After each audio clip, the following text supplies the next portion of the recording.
آپ کی طرف آؤں گا مظہر عباس صاحب، جس طرح بھی جنرل صاحب بھی کہہ رہے تھے کہ 18th امینڈمنٹ والا مسئلہ ہے اور پھر اس کے بعد کالعدم تنظیموں پہ ان کے بیانات والا مسئلہ ہے، اور اگر شیخ رشید صاحب کا آپ ایک بیان لیں کہ جی سیاسی چتا والا بیان یا داؤ پہ لگا رہے ہیں اور بالکل زیرو ہو گئے، وہ یہ اشاروں کنایہ میں کیا کہہ رہے ہیں کہ بیسکلی اسٹیبلشمنٹ سے جو ہے وارپات ہو جائے گی بلاول کی، and you know if he continues to issue such statements؟ دیکھیے وہ الگ بات ہے، شیخ صاحب کا اپنا ایک انداز ہے، لوگ اسے، بہت سے لوگ اسے سنجیدہ لیں، بہت سے لوگ نہیں لیں، وہ ان کا ایک ہی اسٹائل ہے، کوئی نیا اسٹائل نہیں ہے، ان کا پرانا اسٹائل ہے۔ اب اس پہ ریاکشنز بہت زیادہ آتے ہیں، اس لیے وہ اسٹائل چل جاتا ہے،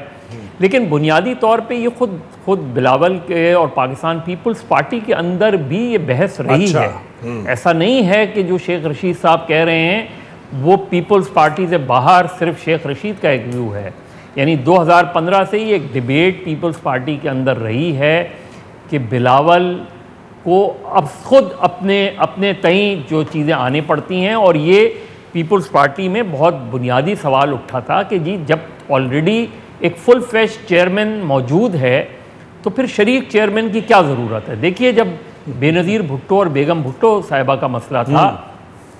تو پھر جب بے نظیر بھٹو فل فلیش چیئرپرسن بن گئیں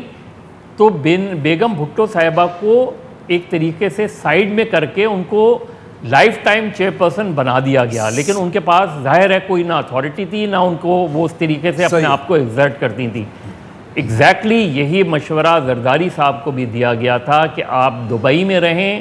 چاہے آپ رہبر بن جائیں پارٹی کے، لیکن آپ ایکٹیو پولیٹکس بلاول کو کرنے دیں، جو انہوں نے نہیں کرنے دی، اور یہی بلاول کا سب سے بڑا آگے چل کے پرابلم بن سکتا ہے، کیونکہ وہ under the shadow of Asif Ali Zardari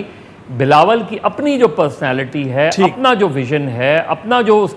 کا اسٹائل ہے، وہ کہیں نہ کہیں آگے دب جاتا ہے۔ اب میں بالکل ایک چھوٹی سی بات کر دوں، ابھی زرداری صاحب نے مولانا فضل الرحمان سے ملاقات کی، فرض کریں کل مولانا فضل الرحمان اور زرداری صاحب کے درمیان یہ اتحاد ہو جاتا ہے کہ جی جوائنٹ موومنٹ کریں گے، بلاول کا وہ جو آؤٹ لارڈ آرگنائزیشن کا نیریٹو ہے وہ پھر کہاں کھڑا ہوگا؟ کیونکہ ایم ایم اے کا بالکل ایک موقف مختلف ہے۔ بالکل ٹھیک ہے، بالکل ویلڈ پوائنٹس کی ریز کے میں جنرل صاحب کے پاس آ رہا تھا، انہوں نے ذرا چینج